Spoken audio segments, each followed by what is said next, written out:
तयेतरुषयो वेदं स्वं स्वं व्यस्यन्ननेकधा शिष्यैः प्रशिष्यैः सच्छिष्यैर्वेदास्ते साखिनो भवन्. Verse 23.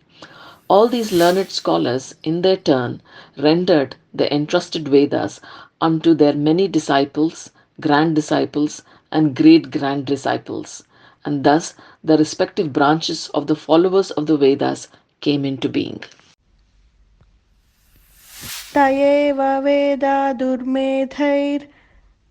धार्यन्ते पुरुषैर्यथा एवं चकार भगवान् व्यासः कृपणवत्सलः. Verse 24. Thus the great sage Vyasadeva, who is very kind to the ignorant masses, edited the Vedas so they might be assimilated by less intellectual men. स्त्रीशूद्रद्विजबन्धूनां त्रयीना श्रुतिगोचरा कर्म श्रेयसि मूढानां श्रेय एवं भवेदिह इति भारतमाख्यानं कृपया मुनिना कृतम्. Verse 25. Out of compassion, the great sage thought it wise that this would enable men to achieve the ultimate goal of life.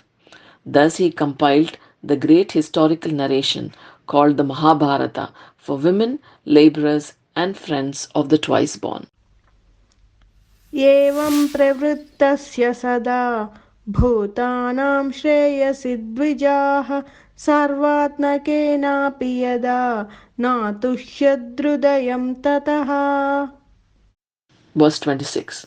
O twice Brahmanas, still his mind was not satisfied, although he engaged himself in working for the total welfare of all people. नातिप्रसीद हृदयः सरस्वत्यास्तटे शुचौ वितर्कयन् विविक्तस्था इदं चोवाच धर्मवित्. Verse 27.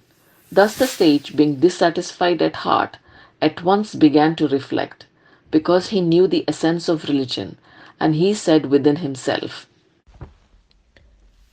धृतव्रतेन हि मया छन्दांसि गुरवोऽज्ञयः मानिता निर्व्यलीकेन गृहीतं चानुशासनम्.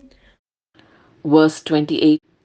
I have, under strict disciplinary vows, unpretentiously worshipped the Vedas, the spiritual master, and the altar of sacrifice.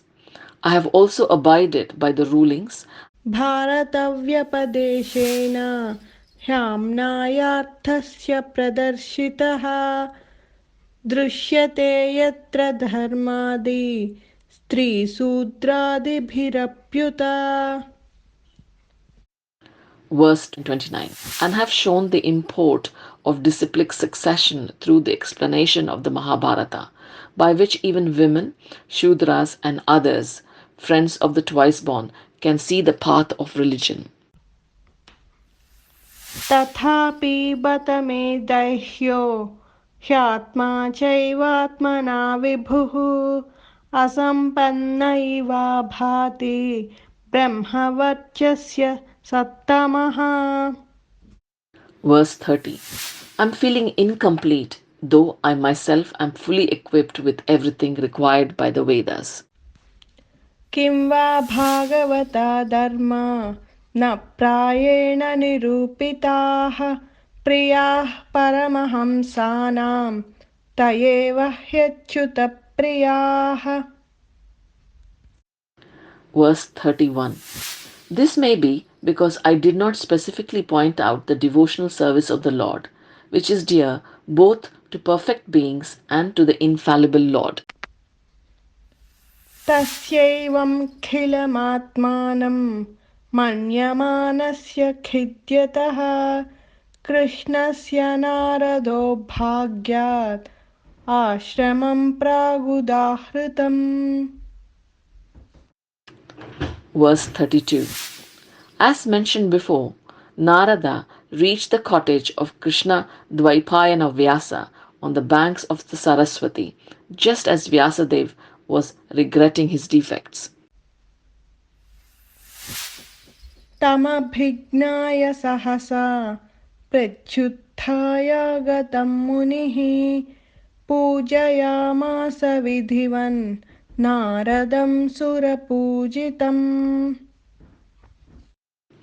Verse 33. At the auspicious arrival of Sri Narada, Sri Vyasadeva got up respectfully and worshipped him, giving him veneration equal to that given to Brahmaji, the creator. Thus ends the Bhaktivedanta purports of the first canto, fourth chapter of Srimad Bhagavatam, entitled The Appearance of Sri Narada.